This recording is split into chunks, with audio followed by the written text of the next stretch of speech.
ওই গালে আমি ফেসে যাই, ও আমি ফেসে যাই তোমার চোখে।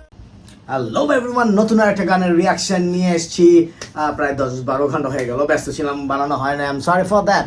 এই গানটা তুফান তুফান তুফান মানে ঝড় তুফান তুলে দিয়েছে শাকিব খানের, মেগা স্টার শাকিব খানের, আইকনিক স্টার শাকিব খানের যেই সিনেমাটা, সেইটা নতুন গান রিলিজ পাইছে এবং ধুমধারাক্কা অনেকগুলো শুনছি, লাগে উড়া দুরা থেকে শুরু করে টাইটেল ট্র্যাক সবগুলো রিয়াকশন করছে। Now this is something romantic, let's here.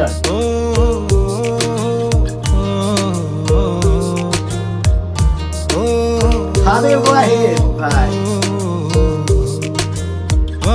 আমার কল্পনায় জল ছায়ার ডুব খায়, পিছে ফিরে দেখো না হাঁটছি গুটি শুটি পায়। এই সাউন্ডটা শুনতে পেয়েছি আমি,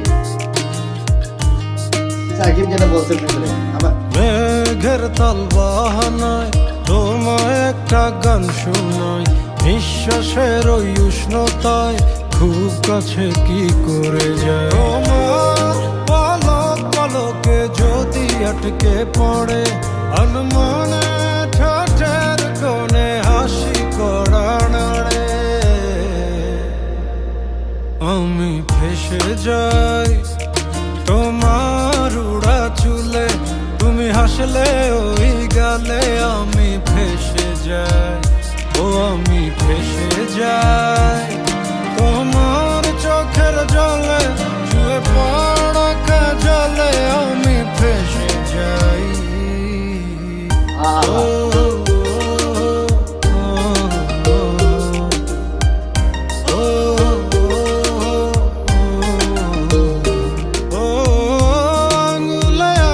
যখন ভুলে ছুঁয়ে পড়ে, গভীরে বুকে কেন ঝড় বয়ে চলে, কিছুই তো বুঝিনি, মায়া তো খুঁজিনি, কোন সময় যে অনেকক্ষণে তোমার পলক পলকে যদি আটকে পড়ে, আনমনে ঠোঁটের কোণে হাসি করা নাড়ে,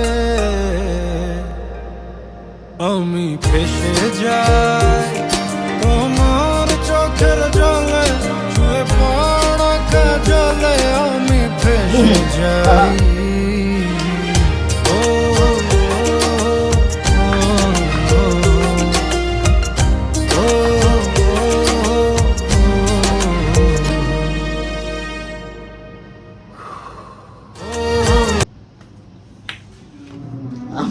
জাস্ট স্পিচলেস।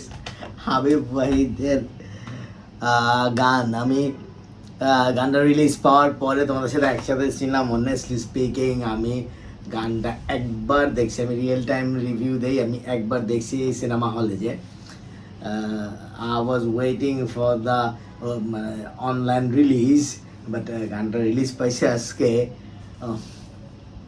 কিছু বলার নাই আসলে, মানে তুফানের সিনেমা যে লাগে ওরা ধুরা, টাইটেল ট্র্যাক, তারপরে এই গানগুলো, 3টা গান বের হয়েছে, এই 3টা গানের পরে এই একই মুভিতে, একই ধাঁচের মুভিতে যে এরকম একটা রোমান্টিক ট্র্যাক। কারণ কি আরেকটা জিনিস তোমরা খেয়াল করবা, যে তুফানের ছবিতে আমরা তুফানকে দেখে আসছি, তুফান যেহেতু এটা অলরেডি যদিও স্পয়লার হয়ে যায় ছোটোখাটো, বাট আমি স্পয়লার একদম দিতে চাই না, এই কারণে, কারণ চাই সবাই মুভিটা হলে যে দেখুক। এটা এত ভালো একটা মুভি করছে, স্পয়লার বা পাইরেসি এগুলো করে দিলে মুভিটার জানি ক্ষতি না হয়। আমাদের দেশে এত দারুণ একটা মুভি হয়েছে, আমরা শাকিব খান এবং পুরা তুফান টিম, রায়হান রাফি ডিরেক্টর, সবাইকেই সাধুবাদ জানাই। তোমরা সবাই তার পক্ষে ছোট ছোট হলেও কন্ট্রিবিউট করতেছি, এই জন্য আমি খুব একটা কিছু বলতে চাচ্ছি না মুভিটা সম্বন্ধে। আমি দেখে আসছি মুভিটা যা হইছে, অন্য এইটুক তো আমি অ্যাজ এ সাধারণ দর্শক হিসেবে বলতেই পারি, বাংলাদেশে মুভিতে এই রকম লেভেলের স্ট্যান্ডার্ড, এরকম লেভেলের অভিনয়, এরকম লেভেলের গান, এরকম মানে অ্যাটলিস্ট আমার মনে পড়তেছে না কখনো হয়েছে কি না বা হয় নাই এরকম কিছু একটা। আমি একদম দাবি দাবি হয় নাই ভালো কিছু আগে, this is the first one. আমি এভাবে করে কখনো বলতেছি না, বাট আমি যা দেখছি, আমি যখন মুভিটা দেখি না, আমার কিন্তু একবারও মনে হয় না এই যে গতানুগতিক ধারার আমাদের দেশে মুভি দেখতেছি। আমাদের দেশে কিছুদিন আগে আমি অনেক করছিলাম যে হাওয়া, পরাণ, এই সেই অনেকগুলা ক্লাসিক্যালস টাইপের অথবা আর্ট টাইপের মুভি বের হয়েছে, বাট কমার্শিয়াল ধাঁচের ছবি this is the first one যেটা আমি দেখছি যেটাকে এই স্ট্যান্ডার্ড নিয়ে যাওয়া হয়েছে। একদম স্টোরি লাইন থেকে শুরু করে মানে সব কিছু মিলে সাকিব খানের অভিনয় যে কোন লেভেলে গেছে। এখানে দুইটা ক্যারেক্টার থাকে, আমরা তুফানকে দেখছি, তুফানের মধ্যে যে ডুয়েল রোলের আর একটা ক্যারেক্টার সে তাকে নিয়ে এই গানটা এই জন্য পরে রিলিজ করা হয়েছে যে মানুষ যেন আগে থেকে স্টোরি কিছুটা বুঝতে না পারে। So that's very good strategy. But এই গানটা নিয়ে এবার আসি।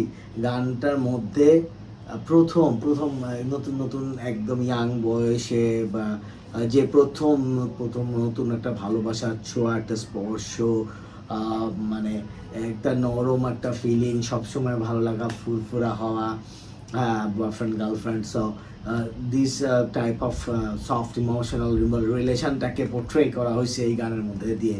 তো এই গানে মানে একটা স্ট্রাগলিং একটা ছেলেকে একটা মেয়ে নিঃস্বার্থ নির্দ্বিধায় যেরকমভাবে সাপোর্ট করে যাচ্ছে, যে ও কিছু একটা করার চেষ্টা করতেছে, ও এটা পড়ালেখা করতেছে বা স্ক্রিপ্টিং করতেছে, অ্যাক্টিং প্র্যাকটিস করতেছে, গান প্র্যাকটিস করতেছে, এবং একটা মেয়ে সবসময় সাপোর্ট করে যাচ্ছে, মুভি দেখতেছে একসাথে। সো সব মিলায় যে এই নরম ফিলিংটাকে ধরে রেখে পুরো গানটাকে সাজানো হয়েছে। গানের কথাগুলা হাবিব ওয়াহিদ যে মানে কথা সুর যেভাবে করে একই ধাঁচে প্রথম থেকে শেষ পর্যন্ত গেছে, একবার উচ্চস্বর নিম্নস্বর সব কিছু মিলায় আমি জাস্ট স্পিচলেস। যে বিউটিফুল একটা সং। হাবিব ভাইয়ের অনেক দিন পরে আর একটা ভালো সং শুনলাম।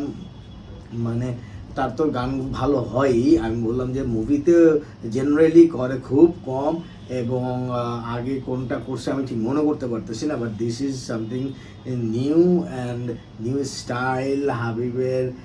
একটু সিনেমার সাথে ম্যাচ করে যে তার একটা গান, মানে কি বলবো, আমি আসলে ভাষায় ফেলতেছি। আমি জাস্ট দেখি এই যে ছবিটার মধ্যে কারা কি করছে। ওকে, ছবিটার মধ্যে তো ডেফিনেটলি আমাদের মেগাস্টার সাকিব খান এবং অভিনেত্রী নাবিলাকে দেখা গেছে। She was also acted too good. Shakib খানের সাথে তাল মিলে অভিনয় করা খুব বেশি সোজা না, তারপরেও সে খুবই মায়াবীভাবে জিনিসটাকে কমপ্লিট করে গেছে দায়িত্বপূর্ণভাবে। আমরা গানটার আর একটা জিনিস দেখবো, তুফান গানটা রিলিজ পাইছে যে তারপরে কি লিখছে তারা ডেসক্রিপশানে, তুফান টিম প্রথম অনুভূতি ইয়েস আমি যেটা বলতেছিলাম, বিশ্বজুড়ে সাফল্যের সঙ্গে তুফান এগিয়ে যাচ্ছে। 5 জুলাই ইন্ডিয়াতে রিলিজ করতেছে, রাইট 5 জুলাই ইন্ডিয়াতে রিলিজ করতেছে, এবং তুফান বিশ্বব্যাপী প্রায় মোর দ্যান 103 100টার বেশি সিনেমা হলে তুফান রিলিজ পাইছে বিশ্বব্যাপী। সেটা হচ্ছে ইউরোপ, আমেরিকা, কানাডা, অস্ট্রেলিয়া, সবগুলো মহাদেশেই পাইছে। সো তুফান নিয়ে এই গানটার ডিটেল নিয়ে আরও একটু যদি বলতে পারি, গানটা হচ্ছে ফেসে যায় আমি ফেসে যাই, এটা আমরা শুনছি অলরেডি হাবিব খানের। এটাই গানের হচ্ছে main title. Lyrics is Tanmoy Parvez, you did splendid job, nice. খুবই সুন্দরভাবে লিরিকগুলোকে লেখা। টিউন আরাফাত মহসিন। ওকে, আরাফাত মহসিনের সুর করা, সিঙ্গার তো হাবিব ওয়াহিদ নিজেই, এটাতে আমরা কোনো ভুল নাই, compose arrange Arafat Mohsin. That very very very good job you did. So সব মিলে এই, এবং এই গানটা যদি পিকচারাইজেশন বলি, আমি তো অলরেডি কিছু কথা বলে ফেলছি যে এটা 2 মিনিট 34-35 সেকেন্ডের একটা গান। এই গানটার মধ্যে যে 100 মিনিটের ফিলিংটাকে ঠেসে ঢুকাই দেওয়া হয়েছে, দ্যাটস ভেরি গুড। সেইটা আমি খুবই অবাক হয়ে গেছি। মানে অন্যান্য প্রত্যেকটা গানের ধারা এবং যেরকম হিটের ধারা চলতেছে সেই ধারা অব্যাহত থাকবে, এই গানটাও সুপার হিট চলতে যাচ্ছে। সো হতে যাচ্ছে কি রে বাবা, যারা সিনেমা তোমরা দেখছো অলরেডি, মানে তোলপাড় এইরকম মুভি। হ্যাঁ, কেউ বলছে এটা নকল সেটা নকল, আই বেট ইউ যে এটা কোনো ছবি, কোনো নকল কপি কোনো কিছু না, this is something really original. আমি নিজে দেখাবার রিয়েলাইজ করছি। আমি কিন্তু এমনিতে অনেক মুভি দেখি, আমি Marvels Hollywood Marvels movie fan, এবং আমি এই লেভেলের মুভিগুলো দেখি। আমি বেশ কিছু কোয়ালিটি বলিউড হিন্দি মুভিও দেখি, এবং আমি সেই দৃষ্টিভঙ্গি থেকে সেই ধারার দর্শক হয়ে আমি এই ছবির প্রশংসা করতেছি। সো তোমরা বুঝতে পারতেছো ছবিটা কেমন হবে। Don't miss it. ওকে, তো এই রিয়াকশন ভিডিওটা ভালো লাগলে সাথে থেকেও করে যেও, সাবস্ক্রাইব করে যেও, বেল আইকনটা চেপেও রেখো, কারণ এরকম আসলেই সাথে সাথে জানি নোটিফিকেশন পাও যে আমার ভিডিও আসছে। আমার ভিডিওগুলো কেমন লাগতেছে একটু জানাও, আর সাকিবিয়ানরা support me please. Okay, thank you everyone. আমি ফেসে যাই তোমার উড়া চুলে, তুমি হাসলে ওই গালে। আমি ফেসে যাই, ও আমি ফেসে যাই।